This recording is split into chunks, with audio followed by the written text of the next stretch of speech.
બનાસકાંઠા જિલ્લાના કોંગ્રેસ અધ્યક્ષ પક્ષ માટે નવા ચહેરાની પસંદગી માટે દિયોદર ખાતે સેન્સ પ્રક્રિયા હાથ ધરવામાં આવી હતી। આ પ્રક્રિયા ઝારખંડના સાંસદ સુખદેવ ભગત, પૂર્વ મંત્રી બળદેવજી ઠાકોર, રાજેશ ગોહિલ અને કિરીટ પટેલની અધ્યક્ષતામાં યોજાઈ હતી।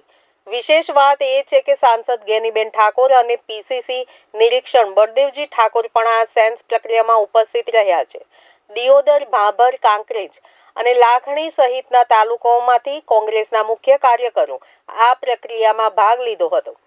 જિલ્લા પ્રમુખ પદ માટેના દાવેદારોમાં પૂર્વ ધારાસભ્ય ગુલાબસિંહ રાજપૂત, ભરતસિંહ વાઘેલા, નરસિંહ દેસાઈ, વિપુલ શાહ, માંગલીલાલ પટેલ, અંબાભાઈ નાઈના નામો ચર્ચાઈ રહ્યા છે। जो संगठन, जो सृजन मतलब एक रचनात्मक कार्य हम करने का प्रयास कर रहे हैं और बहुत अच्छा एक मुझे अच्छा लगा। और ये मैं कह सकता हूँ गुजरात के लोग बहुत भले हैं, बहुत अच्छे हैं और बहुत कोऑपरेट कर रहे हैं। कौन कौन रेस में है अभी बनासकांठा में? अभी तो हम लोग कंकरेज में कि आज हम किए, फिर अभी 2 जगह भी और जाना है और कल भी जाएंगे।